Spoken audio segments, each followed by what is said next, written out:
Hello again, everyone. I just wanted to make this video about the Revelation 12 sign, and is there something to it?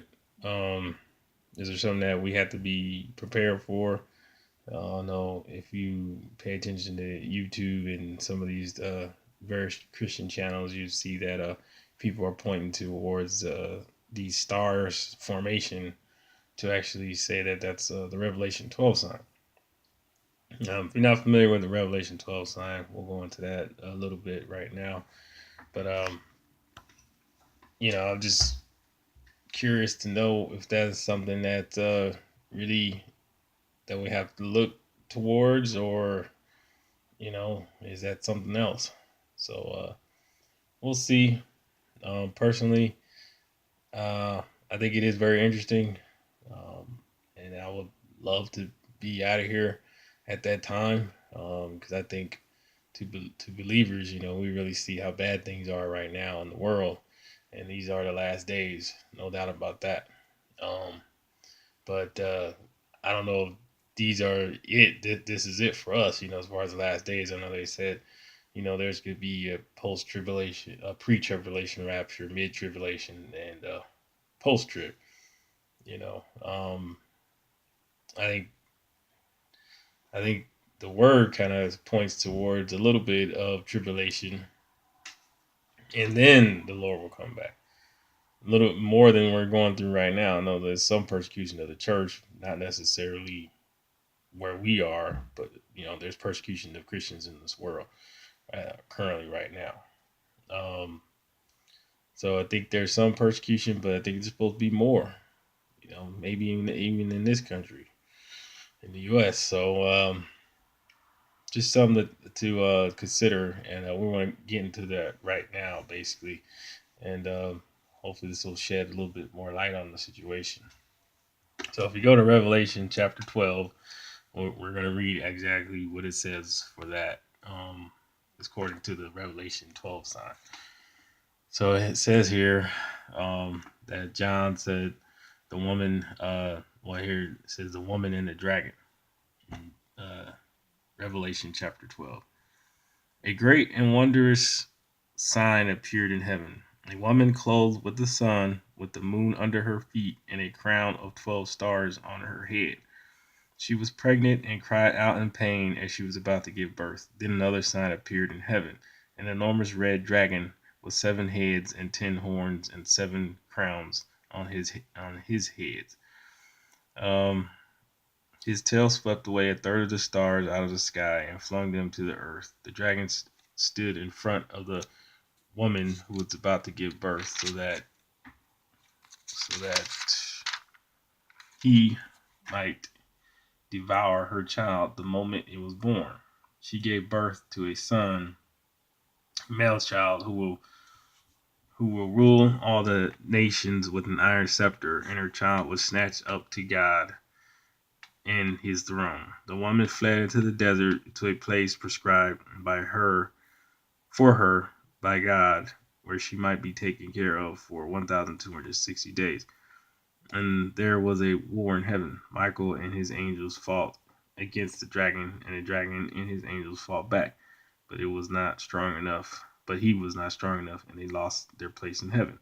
The great dragon was hurled down, that ancient serpent called the devil, or Satan, who leads the whole world astray. He was hurled to the earth, and his angels with him. Then I heard a loud voice in heaven say, Now I've come Now have come the salvation and the power of the kingdom of God and the authority of his Christ. For the accusers of our brothers, who accuses them before our God day and night, has been hurled down. They overcame him by the blood of the Lamb, and by the word of their testimony. They did not love their lives so much as to shrink from death. Therefore, rejoice, you heavens, and you who dwell in them. But woe to the earth and the sea, because the devil has gone down to you. He is filled with fury, because he knows that his time is short. When the dragon saw that he had been hurled to the earth, he pursued the woman who had given birth to the male child. The woman was given the two wings of a great eagle so that she might fly to the place prepared for her in the desert, where she would be taken care of for a time, times, and a half a time out of the serpent's reach. That's 3.5 years. Then from his mouth the serpent spewed water like a river to overtake the woman and sweep her away with the torrent.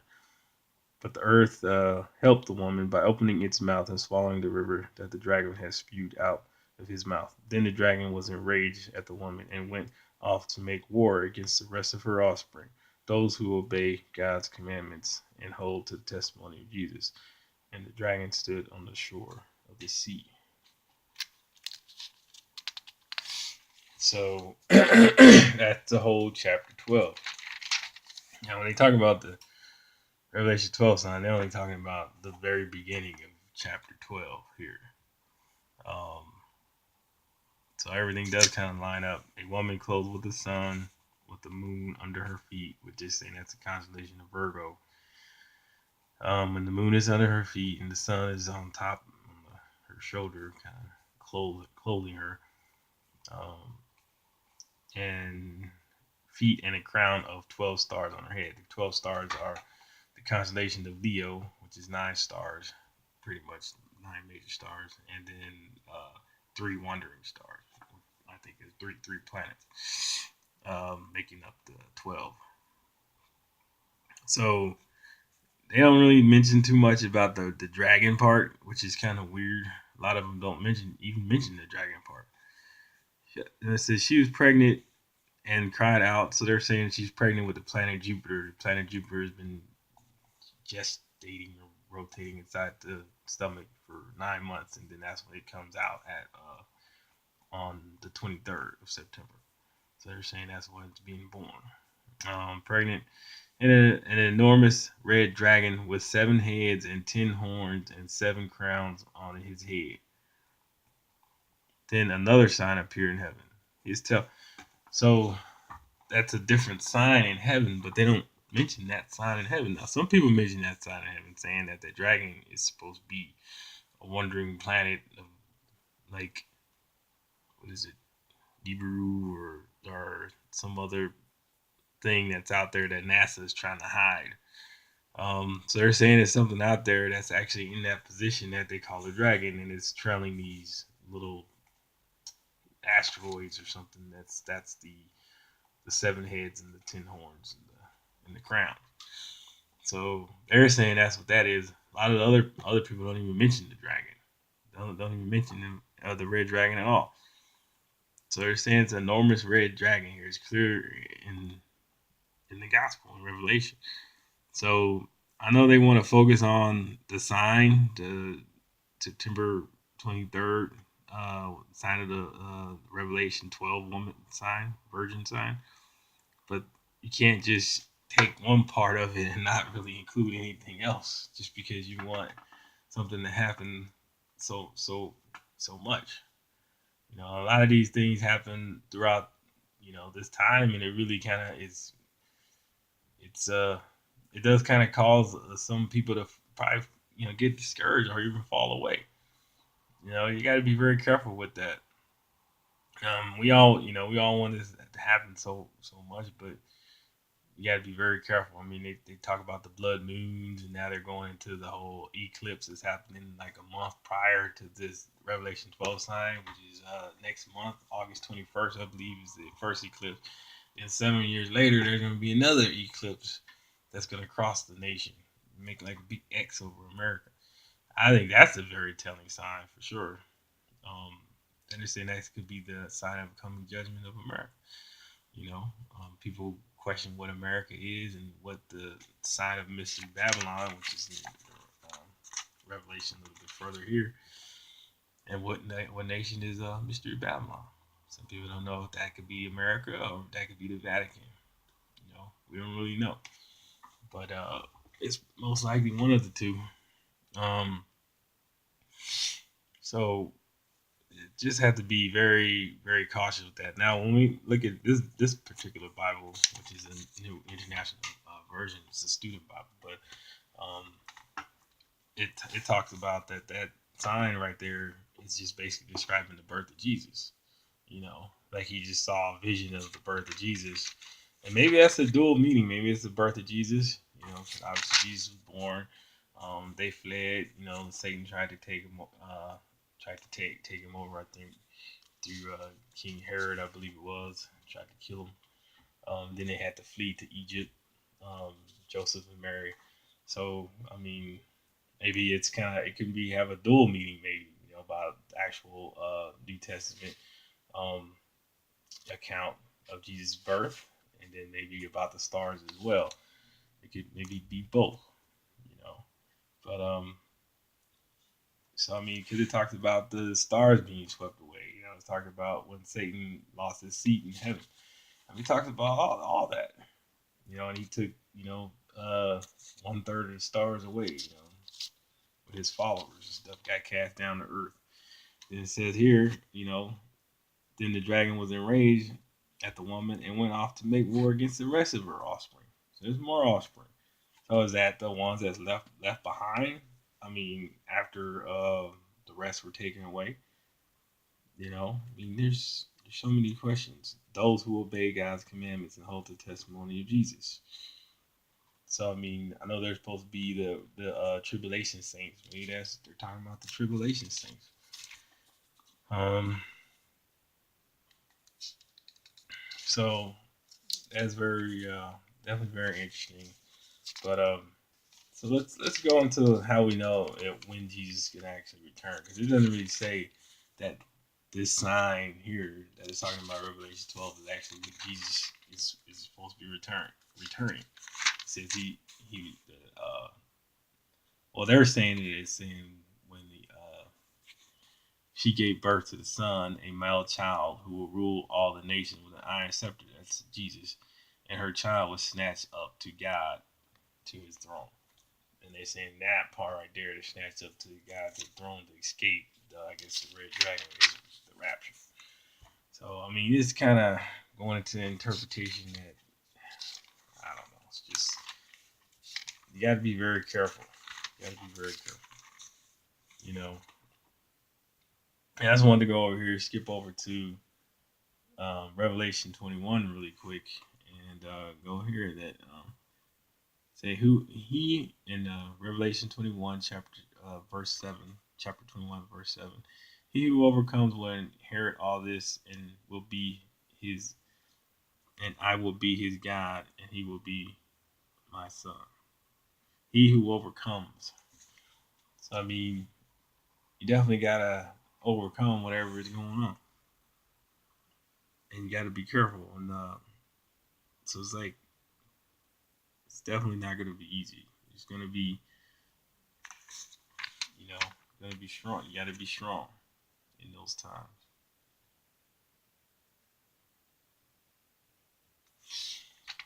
And then it goes into who won't inherit the kingdom. So if you go to Matthew chapter 24, it talks about signs of the end of the age. And Jesus is actually talking about the end times himself. He's actually explaining exactly, and it talks about this in Luke as well. And I'm not sure about the other books of the gospel right now, but definitely right here. I mean, it goes really into depth about the end times. And this is directly from Jesus. And remember, Revelation is a book about from Jesus. So I mean, these should, when you think about it, these should align. They should not contradict each other. So if you go here in chapter 1, it says here, the revelation of Jesus Christ, which God gave him to show his servants what must soon take place. He made it known by sending his angel to his servant John, who testifies to everything he saw. That is the word of God and the testimony of Jesus Christ. Blessed is the one who reads the words of this prophecy, and blessed are those who hear it and take it to heart what is written in it, because the time is near. That's the prologue or chapter 1 of Revelation. So it's saying this is a revelation of Jesus Christ. So whatever is going on with the New Testament and the Gospel, and what Jesus Himself is actually saying, should agree with what is saying, what is being said in Revelation. So let's see exactly what Jesus said about the end times and about His return. Signs of the end of the age. So when they were walking past the temple, Him and His disciples, they were marveling at the temple. And Jesus said, "Do you see all these things?" He asked. "And I tell you the truth, not one stone here will be left on another. Everyone will be thrown down," which it did happen here. It says in AD 70 when the Roman army crushed the Jewish rebellion. And General Titus pretty much destroyed it because he was looking for the gold that was there. So it did. It was, I mean, we obviously know that the temple was destroyed again, but it did happen. And as Jesus was sitting on the Mount of Olives, the disciples came to him and privately tell us. They said, "When will this happen? And what will be the sign of your coming and at the end of the age?" Jesus answered, "Watch out that no one deceives you, for many will come in my name, claiming I am the Christ, um, and will deceive many. You will hear wars and rumors of wars, but see to it that you are not alarmed. Such things must happen, by the end is still to come. But the end is still to come. Uh, nation nation will rise against nation, and kingdom against kingdom. There will be famines and earthquakes in various places. We got all that stuff going on. And these are the beginning of the birth pains, just the beginning. Then you would be handed over to be persecuted and put to death. And you would be hated by the nations because of me. Just as you be handed over, persecuted, and put to death. I mean, there's some persecution going on, but it might still be more. I mean, if you go to Revelation and you see the seals that are actually supposed to be open, we're still waiting on the sixth seal. The sixth seal says that that's when there will be persecution of Christians. So if you go to let's go there real quick. Let's see. So you got the trumpets. There's more trumpets. All right, so this is there. The seals in chapter 6 of Revelation. Then, when he opened up the fifth seal, I saw under the altar of the souls of those who had been slain because of the word of God and the testimony they had maintained. They called out in a loud voice, "How long, sovereign Lord, holy and true, until you judge the inhabitants of the earth and avenge our blood?" That's the judgment. That's the last day. Then each of them was given a white robe, and they were told to wait a little longer until the number of their fellow servants and brothers who were to be killed as they had been was completed. So they said that they're not even going to open up the next seal, the sixth seal, until more people that were going to get killed, just as they were getting killed, that they had got killed, was going to happen. So basically, more persecution of the church. Okay, then I watched as he opened the sixth seal. This is the sixth seal. There was a great earthquake. The sun turned black like sackcloth made of goat hair. The whole moon turned blood red. And now they're talking about the blood moons that happened a couple years ago. The sun with the eclipse, the sun turned black like sackcloth made by goat hair. There was a great earthquake. I don't know where the great earthquake is. There hasn't been a great earthquake yet. I mean, some parts of the world maybe, but I don't know. I don't think that's the great earthquake that they're talking about. And the stars in the sky fell to the earth as late figs dropped from the fig tree was shaken by the strong wind. Where are the stars that fell from the earth? That fell to the earth. The sky receded like a scroll rolling up, and every mountain and island was removed from its place. Then the kings of the earth, the princes, the generals, the rich and the mighty, and every slave and every free man hid in the caves among the rocks and mountains. They called out to the mountains and the rocks, "Fall on us and hide us from the face of them who sits on the throne, and from the wrath of the Lamb, for the great day of the wrath has come, and who can stand?" And then it goes into the 144,000. Okay, so I mean, if you go into these seals, you can see the first one. I watched as the Lamb opened up the first seal, you know, and then he said he called on the white horse, come. Look, there's a white horse. His rider had a bow, and he was given a crown, and he rode out as a conqueror. And the then on conquest. When the Lamb opened the second seal, I mean, I believe we've been going through these seals already. When the Lamb opened the third seal, came a fiery red one.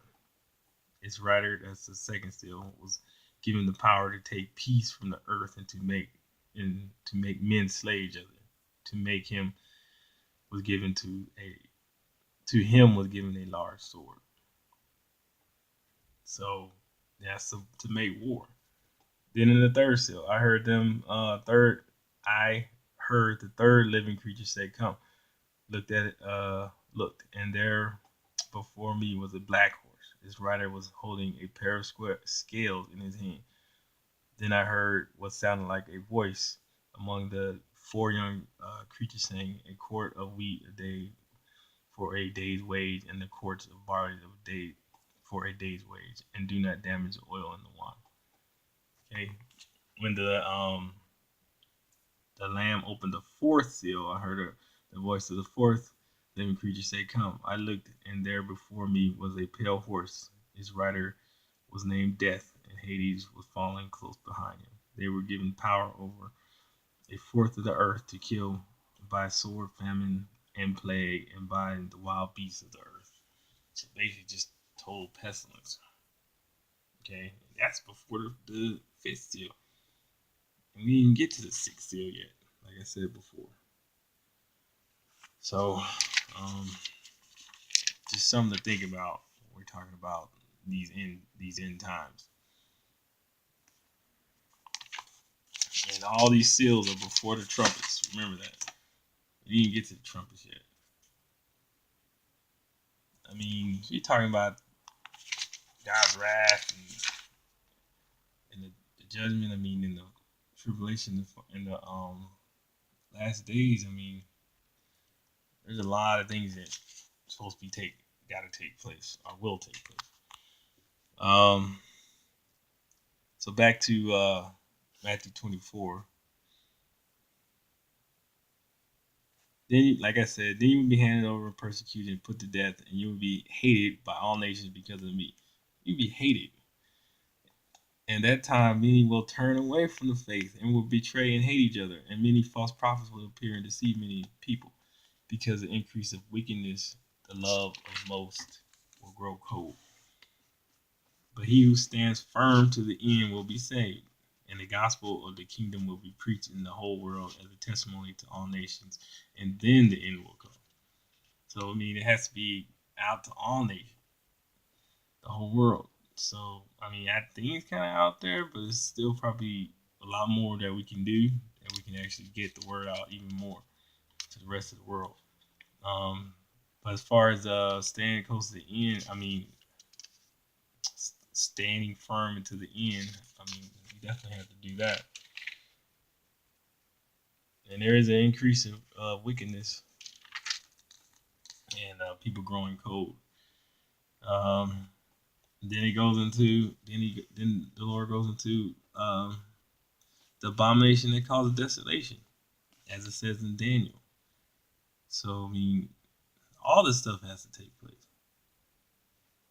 And it says that they will flee. How dreadful would be in those days for pregnant women and nursing mothers. Pray that the flight will not take place in the winter or on the Sabbath, for then there will be great distress, unequal from the beginning of the world until now, and never be equaled again. If those days had not been cut short, no one would survive. But for the sake of the elect, those days will be shortened.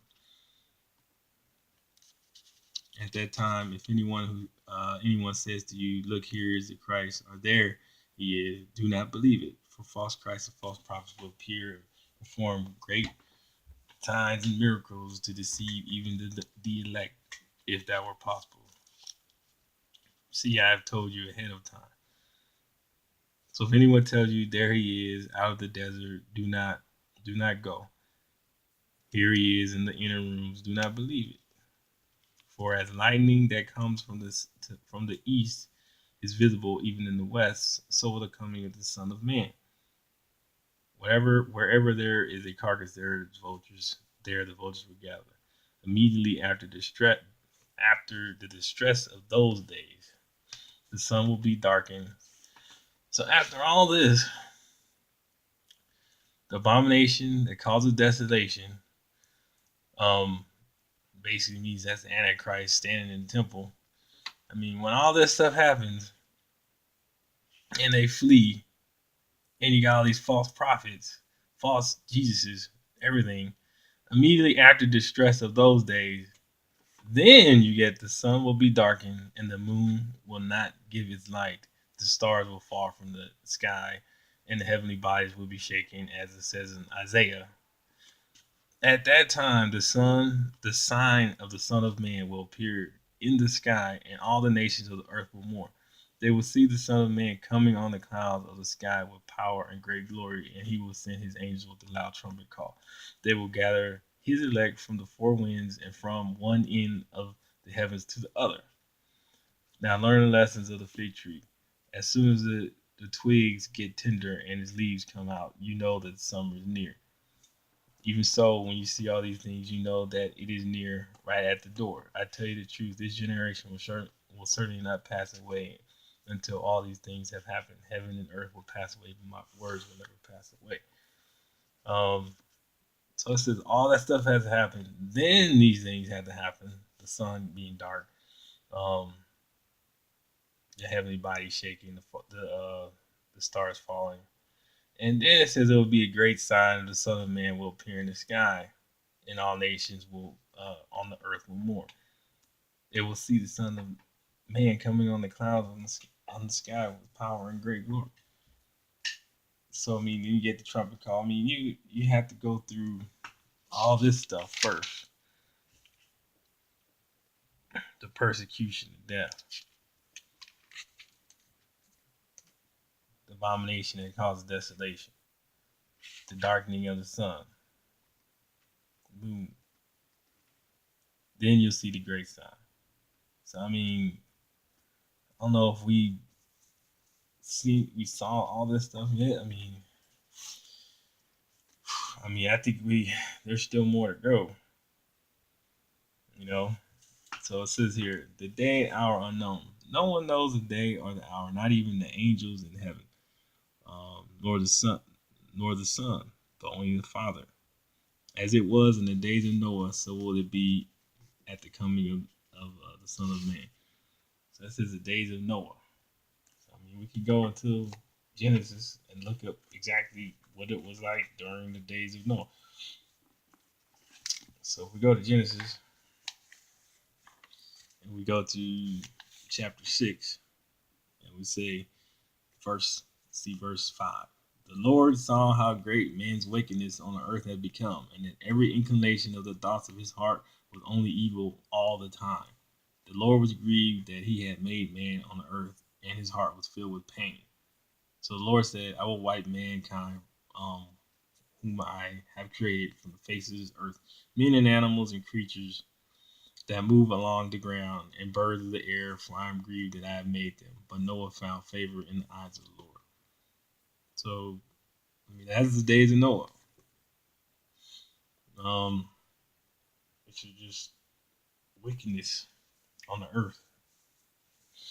Um, the earth had the great how great man's wickedness on the earth had become, and every inclination of the thoughts of his heart was only evil all the time. I mean, pretty much it's kind of a lot of that going on right now, for sure. As far as evil all the time, um, so I don't think we could argue against that. But maybe it could become worse. Maybe it's gonna be even worse as far as just pure evil people just having wickedness and evil on on their mind all the time. Then Jesus goes into the description of those days as well. For in the days before the flood, people were eating and drinking and marrying and giving in marriage up to the day Noah entered the ark. And they knew nothing about what would happen until the flood came and took them away. That is how it will be at the coming of the Son of the Man. At the, that's the way it would be at the coming of the Son of Man. Two men will be in the field, and one will be taken, and the other left. Two women will be grinding with a hand mill, one will be taken, and the other left. Therefore, keep watch, because you do not know on that day the Lord will come. But understand this: if the owner of the house had known at what time of night the thief was coming, he would have kept watch and would not have let his house be broken into.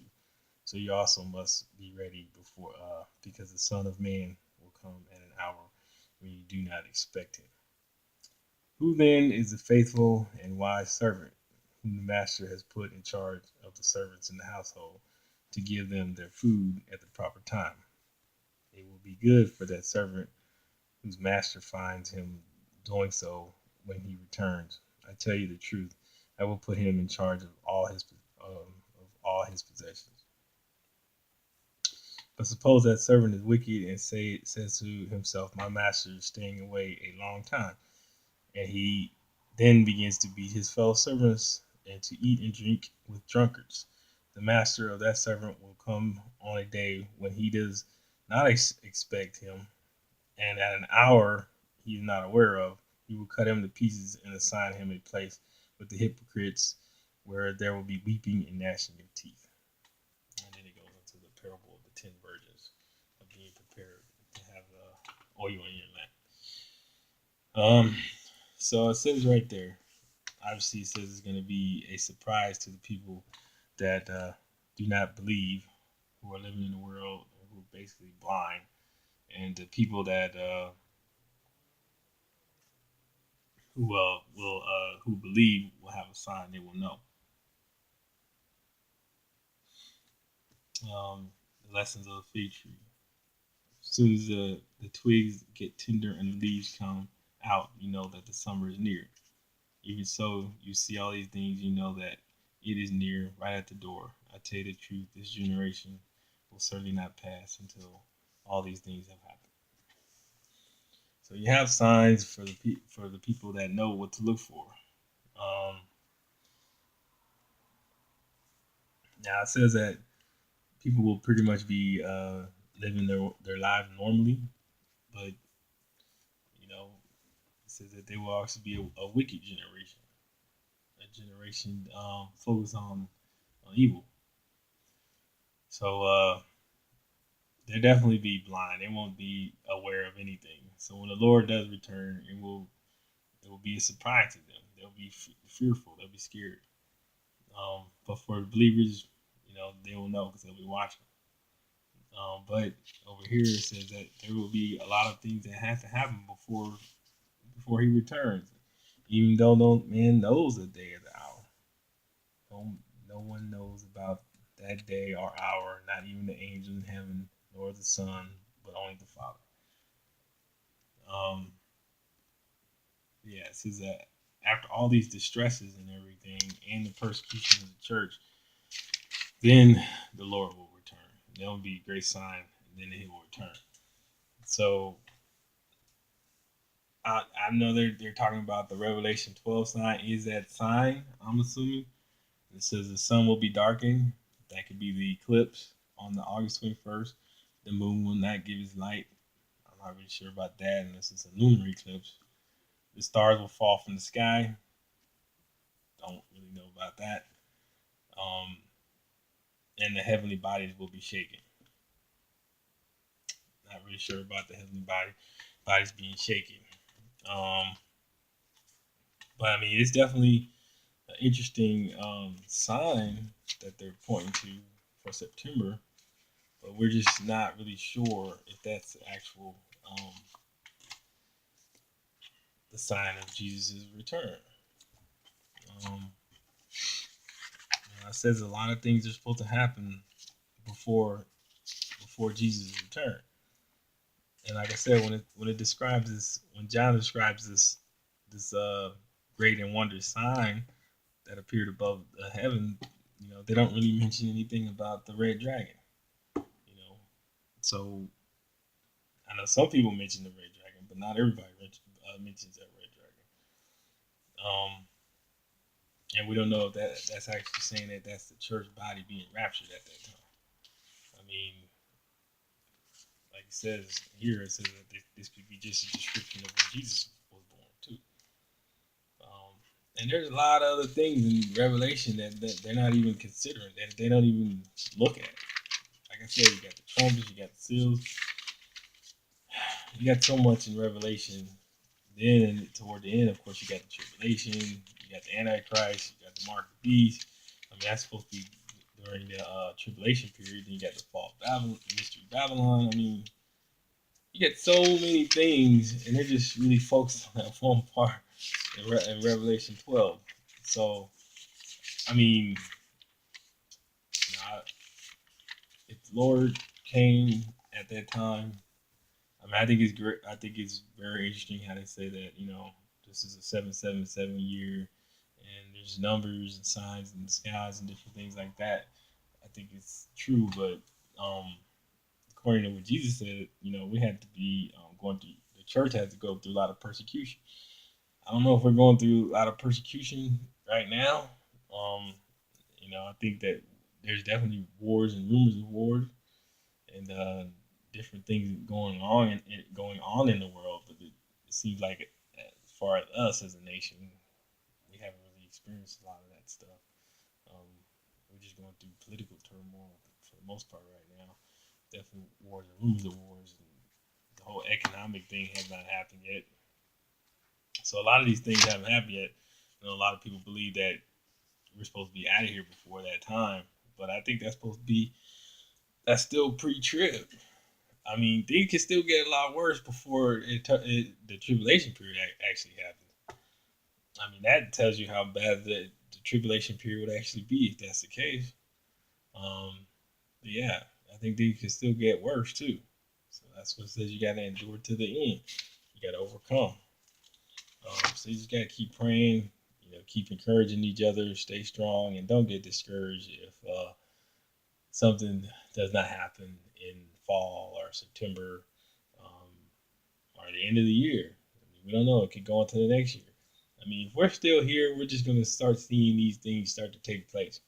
I mean, if war breaks out, war breaks out. I mean, we don't really know. Or if there's an economic collapse, we don't really know. I mean, we don't know if that's the signs before the tribulation period. But like I said, if those are some of the things that we got to endure before the tribulation period, then I will tell you how bad the tribulation period will actually be.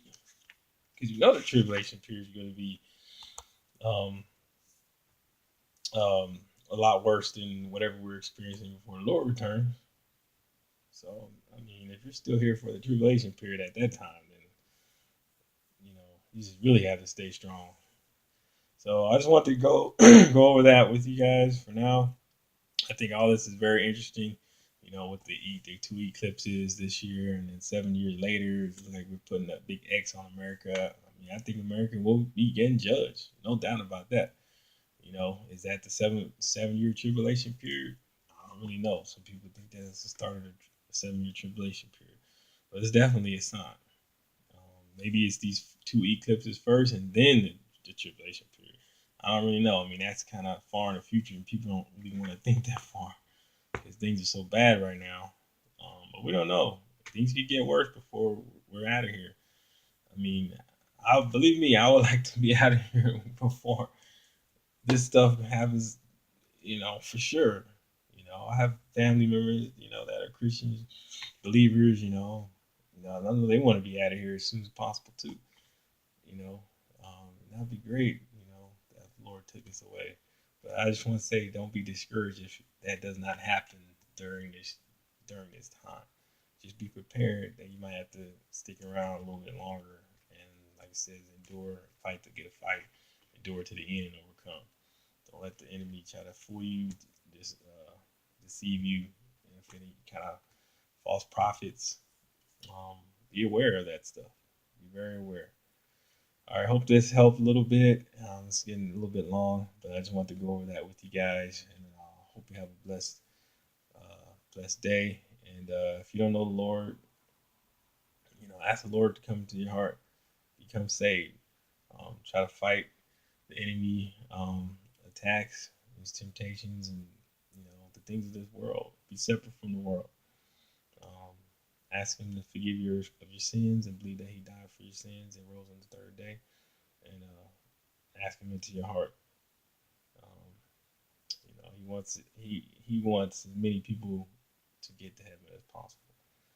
You know, he truly does, and he truly cares about and loves us all. Um, so please, if you don't know the Lord, get saved and ask Him into your heart. And if you are a believer, just keep fighting. I know the enemy is getting more and more bold as things are getting worse and worse. It's just getting more and more crazy out there. But the Lord will give you the strength. Just walk in the Spirit and not walk in the Spirit, not in the flesh, and just try to always be separate, from this crazy world, and read the Word and pray every day. Um, all right, that's all I have for now. Just stay strong and keep your eyes on the Lord. Keep your focus on the Lord. Okay. All right. Talk to you guys later.